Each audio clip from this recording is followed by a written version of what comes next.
Hey! Hey guys, how are you? Good. We're good. What's happening? You alright? Happy Valentine's Day. Yeah, happy Valentine's Day too. Did you get my card, Russell? Yeah, I did. Thank you very much. Did you get my flowers? Hey! Yeah, I did. And the chocolates as well. Yeah, the chocolates as well.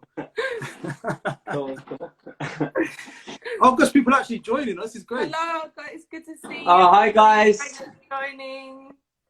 Oh, it's so nice to see everyone and just like to connect with you. I want to give a massive shout out to everyone who has joined. This is our first ever Insta Live. Yeah. So, you know, send in your good to see you, girl. Good to have you on board. Shout out to Alyssa, all the clients as well. What? I can't believe everyone's joining. And Home Sweet as well. Home Sweet, lovely to see you guys. Oh my goodness, this is our first time doing this. So, you know, send in your fun and games and tell us the tips and tricks to doing this, because we are newbies to the game. So maybe we'll tell you a bit about why we did this. So it was Valentine's Day yesterday. So we decided to declare our love publicly over Instagram to our builder, Russell Hughes. Oh my God, Russell you're making Hughes! me blush. The man with the master plan. We just thought to ourselves, let's declare our love publicly and see what happens. And then I think I had too much time on a Sunday morning. We decided to make a little reel. Yeah. So I hope you received that. I hope you did. It make you emotional, Russell? Those tears in his eyes. You know, I haven't. You lot put a lot of effort into it. I really appreciate it. You're getting really good at this. So we should introduce ourselves and then just talk a bit about what we're going to talk about today. Yeah. So, before then, massive love again to everyone who's joined. This is our first Insta Live, and yeah, just good to see all the friends, all the fam, all the Insta crew. Tando, I can see Tando on there. Daniel on there. Semi, Ozzy's on the call. Yeah, good. Okay, cool. So, you lot are getting some love out here. I know. Yeah, Daniel. I think Daniel actually set an alarm by this.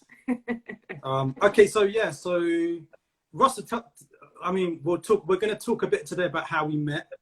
And we wanted to do this because obviously we're doing a renovation and it's stressful and it's scary, and the builder part of that is a massive bit of it. So we just thought, actually, why not talk about the build and talk about the relationship that we have as clients with you as a builder, and just see where we go. But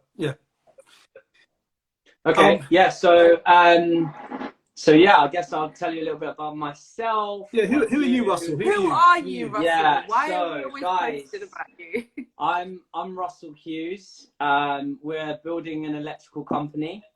I was an electrician for 10 years. So became kind of a master electrician, I guess you could say. And then after buying my first house, I did it up and decided to build a company. And so I built up to 15 electricians, and we started subcontracting for about 54 different builders, and still do. And one of the things that I found very frustrating was, being the first and last person on site, generally on all these builds for all the different varying builder contractors, was that, I got to listen to a lot of the pains that these clients were having. And, I always call it the journey, but different clients were having different pain points. And being a subcontractor, a lot of the time I had to keep my mouth shut. But, I find it very interesting that a lot of these issues that were happening, could have been avoided very easily. So, whereas, employing 15 electricians, moving them around every 2 or 3 days without any software, I just thought, like, right, this is so easy. Like, not easy, but, running a team of 4 or 5 people in one place for 12 weeks, I couldn't understand what was going wrong. So that's essentially how I started. One of my good friends gave me his first property to do, and it kind of like started there. Balloon from there. Balloon from there. Yeah. So it's should we say a bit about ourselves? Yeah. So I mean, lots of people tuning in will know us because they're just beautiful friends and family who we miss dearly. We love you guys. But just for context, so we're from Archway, North London. So it was a bit of a risk collaborating with the South London building. I didn't. South London vibes. It's all good. But we got them corona tested before we started working with them, because we know what things are like south of the river. So bad. But yeah, so we were living in Archway. We were living in Archway, and was it January? We were looking to buy in Archway, and then when coronavirus first hit, we pulled out the property. This was January last year. Yeah. And then during lockdown, we started walking around Stoke Newington, because as all of us are bored, you just start walking around new areas and new parks. So we're like, oh, let's walk around Stoke Newington. And we celebrated our 10-year wedding anniversary there in 2019, so we knew the area. Mm-hmm. And then we stumbled on we don't know what we now know what we stumbled on, but at the time we didn't know what we stumbled on. But we stumbled on a house down there, and it was classic, ugliest house down a nice road. And we're looking for a builder. And that's when we met Russell. Russell, do you want to talk a bit about how we know you and connected with you? To set the scene. Yeah, so actually, so if anyone doesn't know, I'm actually a South London boy through and through. We don't really come north of the river much. We actually owe all of this to the famous Slider Cuts. You know, the biggest and best barber out here, north and south of the river. So for those who don't know, our brother-in-law is a barber. He had used Russell before, so that was the connection. That was the connection. He'd done some great work.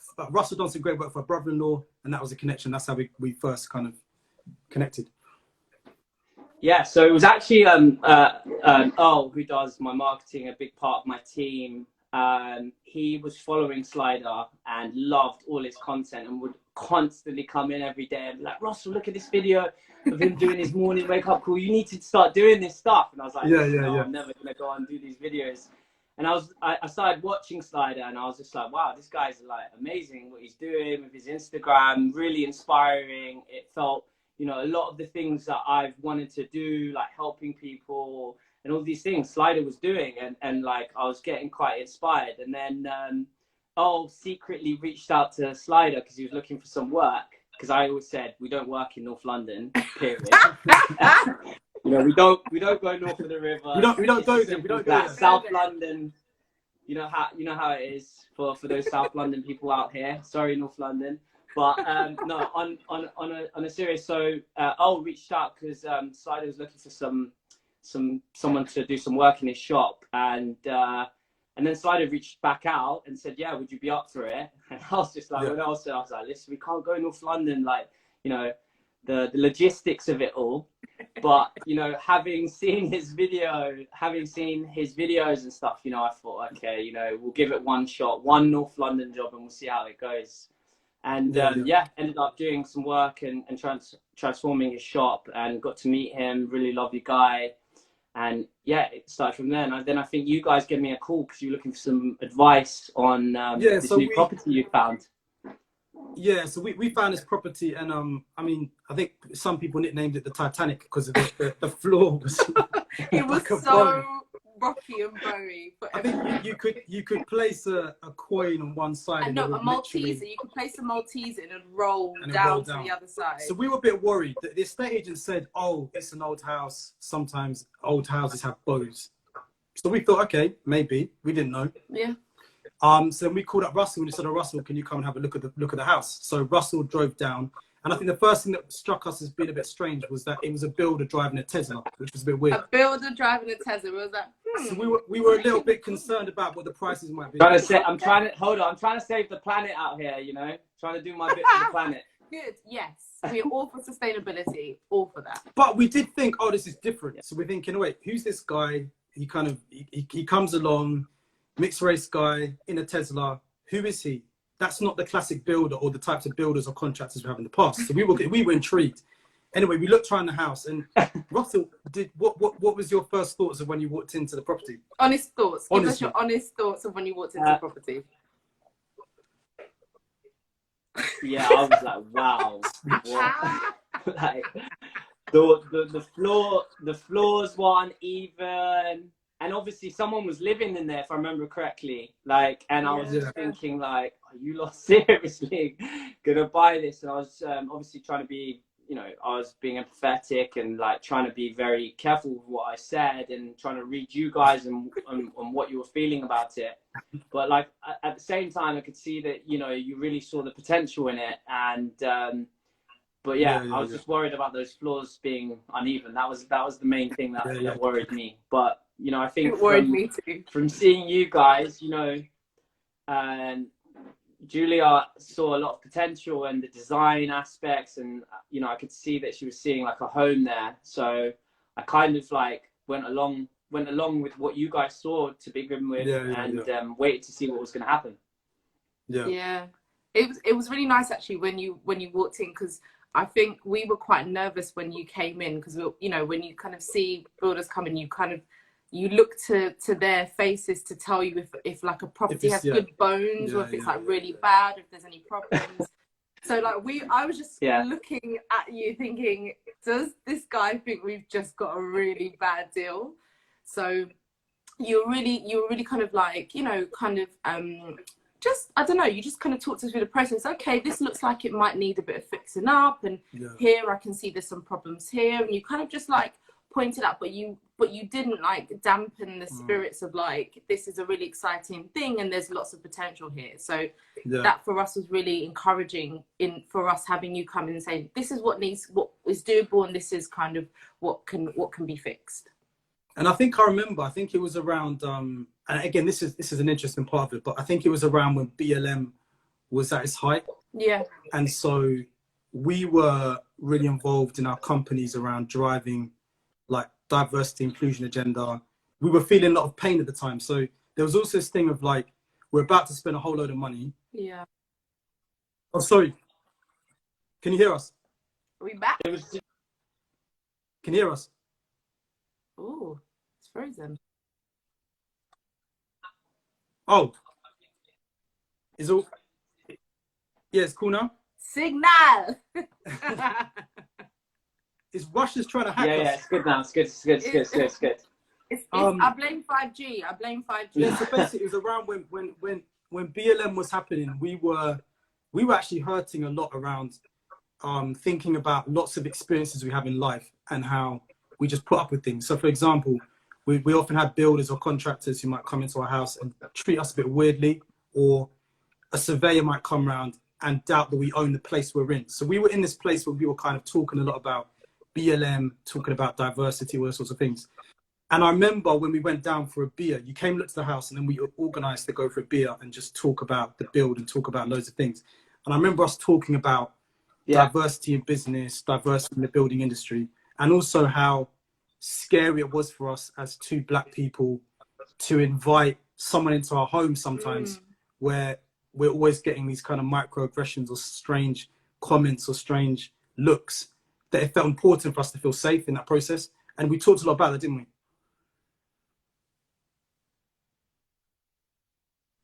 Russell? It might be our connection. It's our connection. Oh.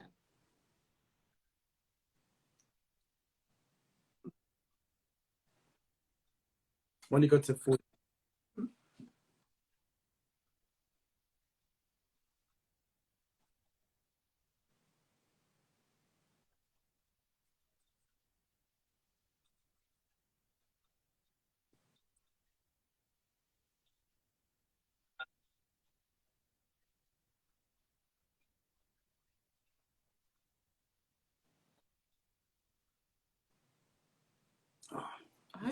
Should we try your phone?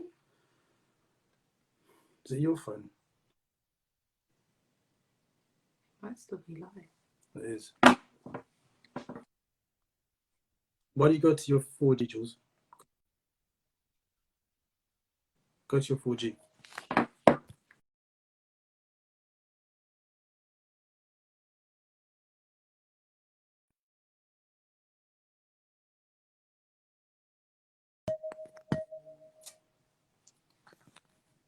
Hey everybody, I don't know if you can see us. This is our first Insta Live.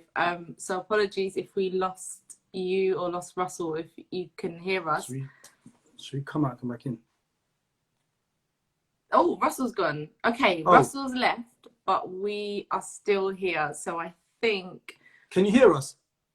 Give us some hearts if you can hear us, and you can hear what we're saying. Okay, they can hear us. All right, cool. We're just trying to build suspense. Yeah, we planned this all. This is all very planned. By the way, as well, this background is actually an Airbnb. This is not our house, so we're not that. We're into not Breaking in Bad. that into Breaking Bad. That's just someone else's. Okay, wait. Russell now wants to come back in. All right, let's do this. Okay, we'll let him back in. See if this works. Maybe and hello to everyone who's tuned in. We love you guys. We're feeling the love. Thank you for joining us in our first Insta Live. Russell, you're back. I'm back. Okay, hey guys, sorry everyone. Russell, Karen, what were you saying? You were saying about we were talking a bit about diversity and how it's important for us to feel safe. Yeah, so I was saying I remember the conversation, and actually what was funny is I instantly knew what you were talking about and how you felt, because one of the things is, obviously I did my apprenticeship, this was 10 years ago, yeah. And you know, I went through some of these connotations and these experiences that you had, and I had to persevere through a lot of it. And I guess, you know, I was able to pick up on how that made you feel, because you know, being empathetic and having experienced that myself. Unfortunately, the UK sort of construction industry is still slightly behind to, you know, all the other sectors. Yeah. There still are nuances, you know, of slight racism, you know, discrimination. It's not that diverse just yet, but it's definitely changing, and it's accelerating a lot quicker and a lot faster now. Like, you know, I think on my Instagram and some of the guys that I work with now is so much more diverse than when I first did my apprenticeship 10 years ago. But I think, you know, I picked up on what you guys were saying, and I guess I understood from a place of having to fight through it myself, you know, what that might have felt like at the time. So I guess, you know, it made it a little bit easier to be able to help you understand and you know, help me understand what you guys have been through at that point, and what I could have done to sort of you know, relieve the anxiety and help you get excited about your journey. Yeah, and it was hard because we had like a double, almost like a right and a left hook, because it's like when you're trying to get a builder, on one hand you've got the diversity issue, but also you've got that builder stereotype where you're thinking, are you literally going to scam me? So we had that fear as well, where we were literally thinking, are you going to come in and price this and literally pull the wool over our eyes, and we're going to get the left hook of some sort of microaggression as you step into our house, plus a right hook of just charge us for something which we don't even need to pay for. So we were scared, weren't we, at the start? I think we were, and I think ultimately, like, I don't know about anyone else on joining us live today, but the level of fear that you have over the money that you've paid for the property before you even step foot, and there's work to be done, the amount of money you've already forked out at that point, and then to have to kind of plug more money in, the fear is real. The fear is real. So if you agree, you know, give me a hands up, some praise signs or something. It is real. But the crazy bit was, and this is what kind of so after we went for this beer, we're talking about BLM, talking about diversity in the construction industry, and then at the time we were looking for an architect. And so Russell went away, and then about 2 days later, by this point, no money exchanged. We weren't in a contract or anything, and then Russell sends us through 3 black architects to our email and says, what do you think of these 3 people? And we were really touched, because at the time we were talking about the black economy, black business, and the importance of investing in it. And it struck us that Russell had understood something very personal to us. That was even bigger than the money exchanging hands and the build itself, but it was about our values and what's important to us. And that's when we were like, wow, this is a very, very different experience. It's amazing. Of a builder. It feels like someone who's partnering with us and who understands our values and what's important to us. And it's the most important part, because this is ultimately where most of the money is spent on your builder, on building the home that you want, and the ideas and, you know, the dreams that we have. So it's super important to know and to trust trust that person, you know. Yeah. So yeah, having Russell on board was incredibly yeah, it was an incredible find, and thanks to Slider. I think Slider's on the call, on the Insta live. It's good to see you, Slider. And yeah, no, we're still going, but I think Russell's struggling. Russell's struggling with that 5G. don't tell the hackers. But yeah, it's been a journey for sure. So Russell, I mean, tell us. I don't know. Oh, I think he's kind of logged out though. So maybe we'll just have to talk a bit about. Oh, we'll talk a bit more. Can you hear us? Should we talk a bit about House of Metis? Yeah, maybe we'll talk about our House of Metis. Yeah, go for it. Whoa, you should. Okay, so the House of Metis, for those that are still there, House of Metis is really our vision about bringing people from different walks of life, from different you know, kind of sectors, places, spaces, into a space where we can all meet and connect with one another. And actually, in particular, with the whole kind of COVID environment, I don't know about you guys, but I've really missed just being able to host and have people over. And for a number of years, we would have an annual Christmas party, or we'd have like these social gatherings where we just bring people together.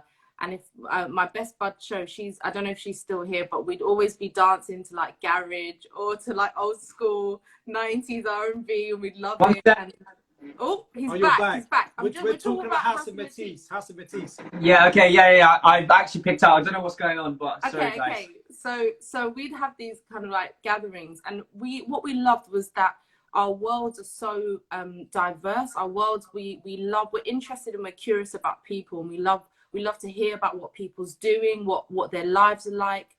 I think a lot of society, we're very quick and it's very like instant, but we really love to just do life with people and bring different people around and just connections happen. And that's where like magic happens. They call it like corridor magic or whatever. But in the home, it's really special, because in the home you can kind of people can have intimate conversations, but also just like ad hoc conversations, and you get to kind of connect people from different walks of life, whether it's from your workplace, your family life, your personal friends, from different spaces. And when you bring them together, like, it's just amazing. For us, it's like this House of Metis is just around bringing people together. And Metis means mixed, so we're both mixed. I'm Ugandan English, Julia's Welsh Ghanaian.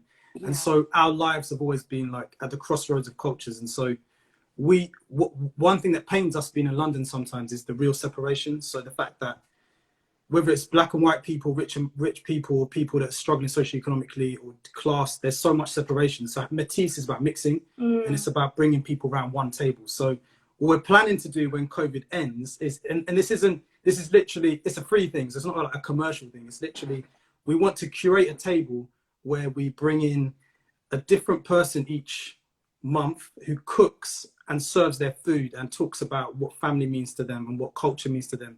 And then everyone sits around that table, eats.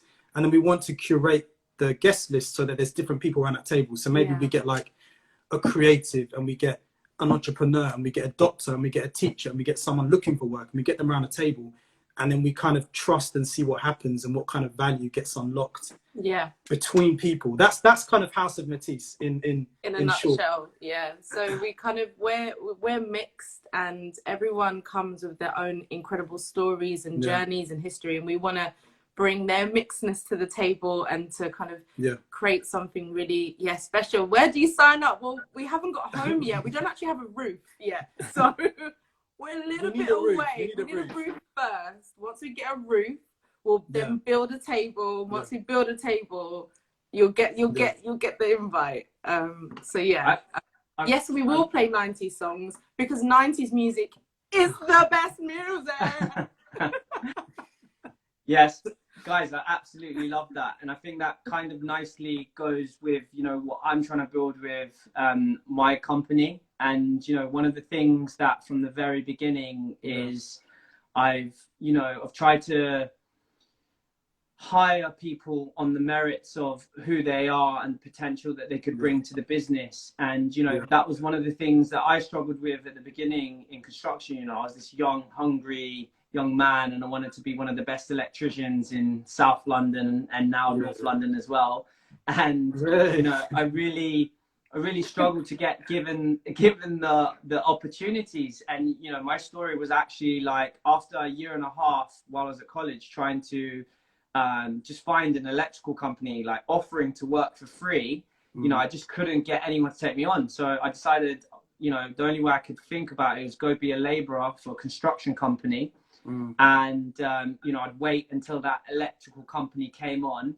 And sure enough, you know, I was labouring in the freezing cold for like 6 months, and the electrical company came on and I got taken on as an apprentice, and that sort of was the beginning of my journey. And I think, obviously that was a long time ago, 10 years, but it helped me really understand the importance of every individual inside that company and inside the company. You know, some people think the builder or myself or the electrician is the most important person, but actually, you know, the labourer and everyone up the chain and back down every person is really important to be able to bring together an amazing job and actually also help remove all the anxieties that customers can have on the journey, you know.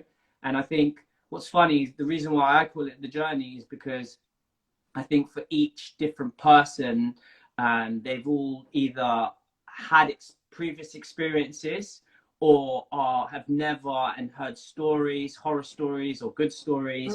And so there's a level of trying to figure out what are the actual customers' pain points, what are their actual real anxieties, and trying to identify those and sort of bring to the table what we as a company, from, as I said, from the labourer to my amazing team in the office, like what we can bring. And I think, you know, going back to the House of Metis and it being mixed, like for me, I've tried to make sure that I'm not hiring because of an ethnicity or something else, but I hire on the basis that of the what they're going to bring. And what's ended up happening is like I have one of the most eclectic mixes from in the office to the staff, and it's amazing. And it just shows, like, you know, House of Metis mixed environments is what actually brings the best out of my team, company, myself. So no, you're right. And you know, there's something else. So the thing we realized from previous experiences is, so I remember we did it with a bathroom in our old flat. And you get a builder that comes on site, and then you just have random people turn up. So like you pay money for, you meet someone, and then it's like, who's this, and random people are coming in your house, all acting differently, all with different sorts of, you don't know who they are. And again, it was a subcontractors element of it. And I think something that we've really valued is it's like consistency and knowing the team and knowing who's, even though we might not have a roof, it's still knowing we know the builders on site, and like there's a team environment, there's a team dynamic. Like when the Russell Hughes team is on site, it feels like we know them, we've had coffees with them, we talk about the works, we kind of map things out, we talk about, I mean, I always even remember, like with Jimmy, one of your master builders, and when we were on site, when we were petrified when everything was being ripped out, and he was talking to us about, when you have children, you're going to want this and want that. And I was like, this guy was building, but I could see on his face that he was thinking about us and our dreams and our future and our children. And he was saying things like, no, don't do that, because maybe actually kids will, or for example, there's a funny one, was about easy grass versus grass. And one of your electricians came in and said, so when you've got like a three-year-old boy or girl, and they decide to go out and jump on the grass and covered in mud, do you want them coming back onto your designer sofa? And we were like, no, we don't. Easy grass all the way. Even just like really practical advice about what in the future might happen, and talking that through, and your builders like almost like dreaming with us. Your builders dream with us. They think, okay, what they imagine themselves in the home and what they do, and then that would inform how they design the property. So yeah, exactly. Is one of the comments that come through. It's so difficult to trust. It's like trust is everything. So that's fundamentally what we wanted, was trust and partnership. Partnership, so yeah. For us and Russell, and it's funny because we joke saying, oh yeah, Valentine's Day, we put out this, you know, declaration of love. But for us, it's partnership. And also it's about saying, we want to build her for life. We don't want to build her for just this project. We're going to go through different seasons in our life, whether we stay in this place and move on. But we want a partnership with someone who's going to walk with us and can journey with us. And so that's what we're excited about, is we're not planning to change or find someone new, but it's about that long-term partnership for, I have a question for you, Russell. For those tuning in on Insta, like, what are your top tips when looking for a builder? So give us the inside scoop from like, okay. You know what? I've actually been thinking about this. So what I've been trying to do is think, if someone was in Australia, a friend was in Australia, and they rang me and said, Russell, I need to find a builder, someone who's gonna like look after me, have the same empathy, do a good job.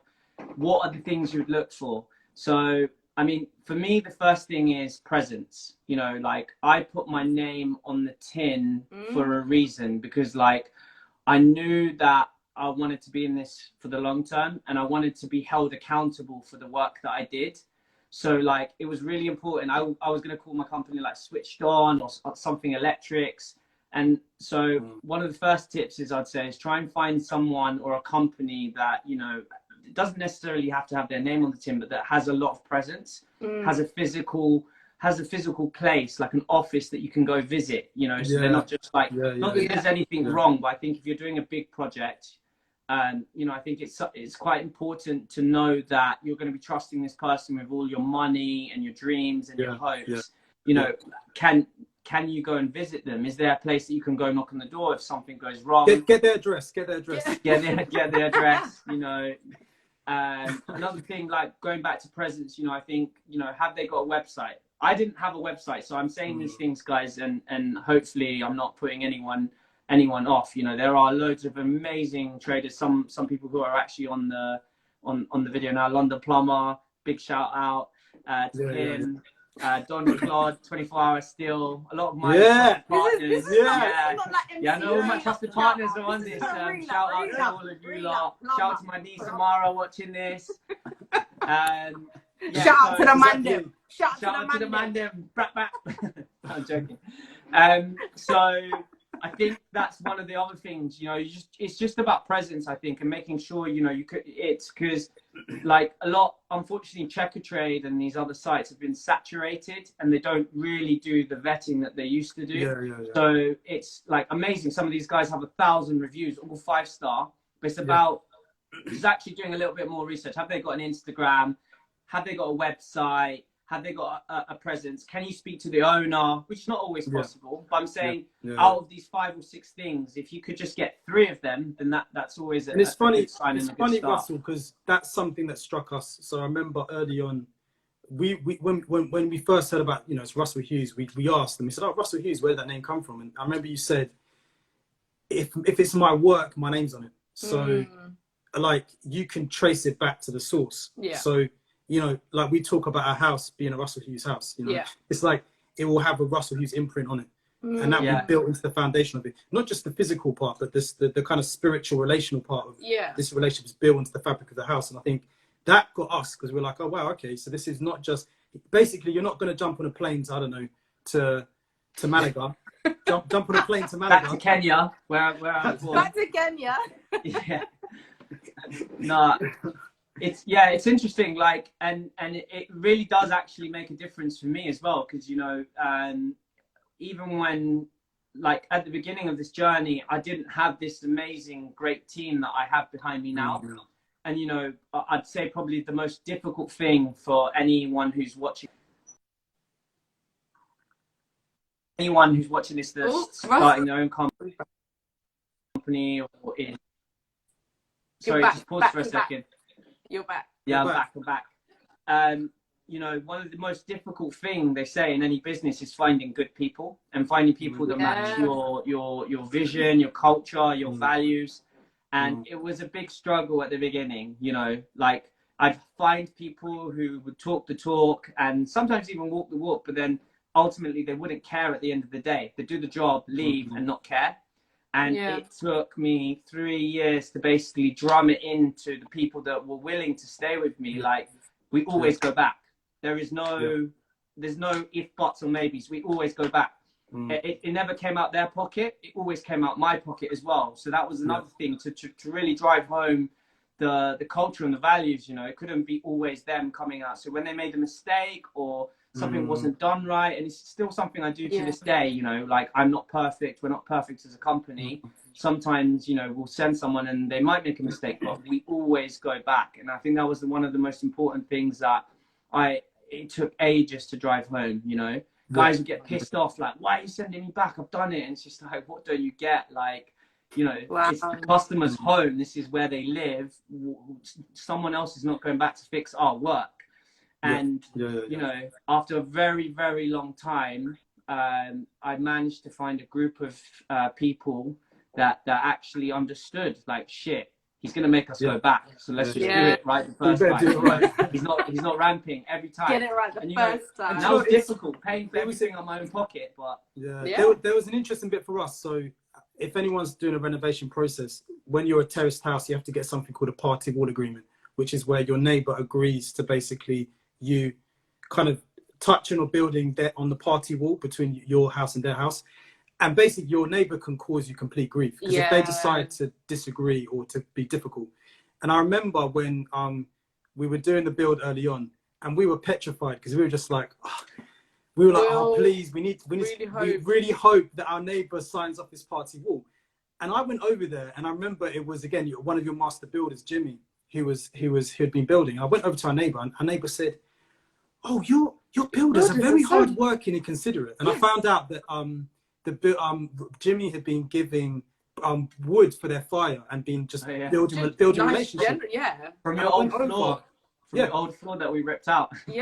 Building relationship with them. Building relationship with the neighbours. I remember we had to go to the printing shop. We printed out the party wall. We signed it and we were like, oh, please sign it quickly. We went there, went to the doorstep, and literally they just signed it straight away. Oh, by the way, you're rubbing it into one of my other clients who's actually watching this right now. Well, unfortunately.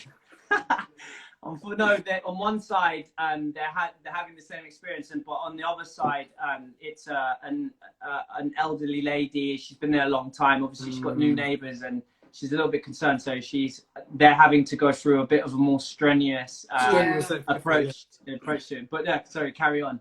He kind of killed our fire. He killed the vibe, man. I'm joking. Trying to be inclusive to other clients and just killed our vibe. Sorry. But you know what, like. But no, that was game changing for us because it could have put back our process by months and and just even things like that. Like when you start off in this process, it's like you have to consider your neighbours. You want to make your your neighbours opposite you. You want to we say hi and introduce ourselves, and because these are people you're going to be living with in community for a very long time. I think there was the other example where when we got the scaffolding put up, our neighbour came and said to us, "Your builders went and put canvases over our cars to stop dust going on." Russell Hughes. That's the levels. Okay, Russell Hughes builders are so good. They out of their own back, not because they were told, went and put a car covering over the cars of neighbours' cars to make to make them happy. So because they know that we've got to live there after they've gone. So considerate. Like, who does that? That's actually one of our trusted partners, Symmetric Scaffolding. Again, just like scaffolders were great. They were. Yeah, one of the things is obviously all of our trades we have in-house, so they work exclusively for us. So it allows us to make sure that the quality stays the same, no in-house fighting that you get with the subcontracting. But obviously I can't start a scaffolding firm as well, or a sliding door firm. So it's really important actually as well that I have a lot of partners that actually help my clients' dreams and sort of visions come to life. And so I also can't do it without them. But we have a process where we vet them. I spend a lot of time going to meet them and chat to them and explain what I'm trying to build here and what my customers are used to and experiencing, so that hopefully they can deliver that same service, which is what you guys are getting and got. There was I'll give one other example and one other one. basically at one point we thought we had subsidence. Okay. Yeah. So we're at home, and it's Can I just for people who don't know what subsidence is, can Russell, can you give us a technical term? What it could do to your house. Down. Well, no, what it can do to your house, what it can do to your emotions, what it can do to your budget. What can subsidence? what it can do to future generations of your family. Can it break your spirit?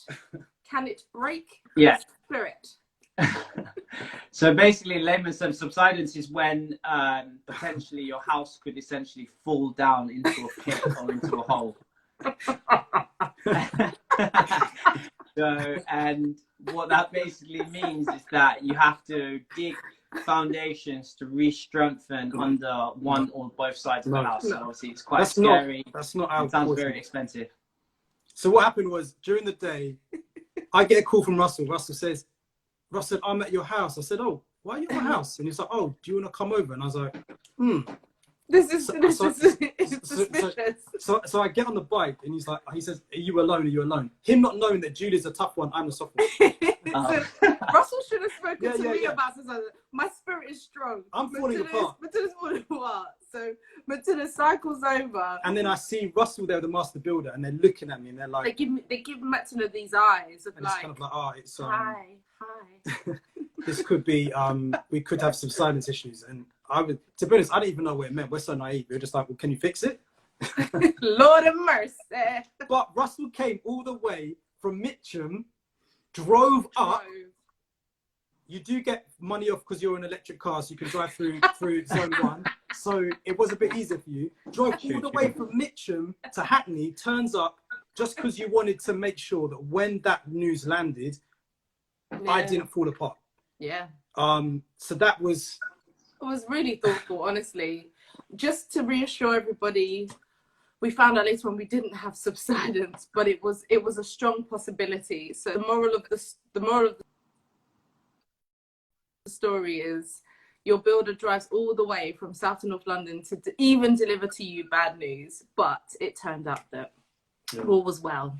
To be fair to you guys as well, you know, you've been amazing on the whole process as well. Now, honestly, like, you know, because like I said, there's different levels of anxieties and different levels to how a person might deal with all of these situations that come up.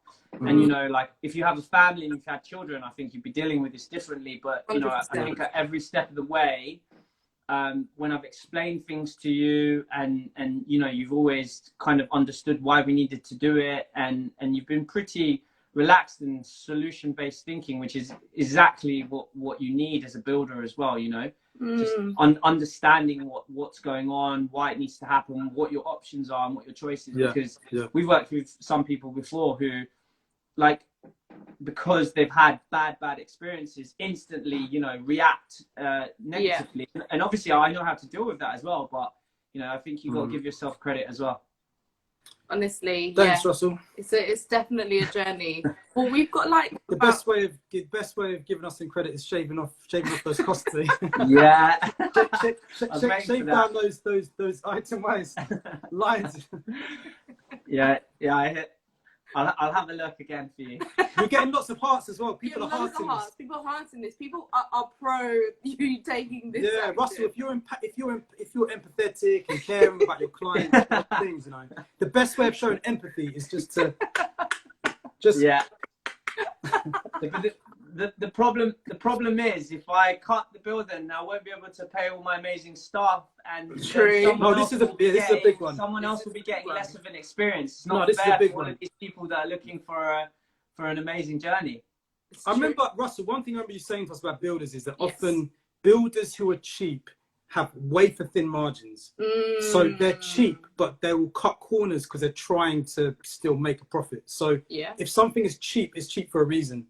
And you won't have anything else built into that. And that was something that really struck us, wasn't it? It was like, that makes sense. Because if you buy like Costco crisps, they're going to come in a white packet. There's going to be nothing on the side of it. And there's going to be no customer service. I like Costco crisps. No, I'm not complaining about Costco crisps. We love Costco. We know we love Costco. Yeah, to be fair, that's also been a bit of a journey for me, you know, understanding and knowing my own value. And like, you know, like, essentially knowing that we charge what we charge because we deliver such a high-end service and we're going to do things the right way every time, no exceptions. Yeah, for real. Yeah. Well, I mean, listen, we've been talking for like 45 minutes, and I realize there's loads of like. It's amazing everyone has joined us to hear us chat. But yeah, I don't know. Do we want to wrap this baby up, Russell? Yeah. Let's wrap it up. Well, what I reckon we should do another one in a month's time. Do you know what? Let's do some little regular check-ins. Yeah. Let's do a regular. So either fortnightly or in a month's time, and we can discuss how the build's going, any new sort of, you know, situations that you've been put in. We can have a bit of have a little chat about how things are going. Yeah, and have some public therapy if things get a bit dicey between us. Yeah, exactly. Put it on the gram. Cool. Well, listen, everyone, thanks for tuning in. Thanks we'll do another one soon. But have a great evening, everyone. All right, thanks. And thanks for the validation. Bye, guys. Thanks, everyone, for joining. Peace. Bye.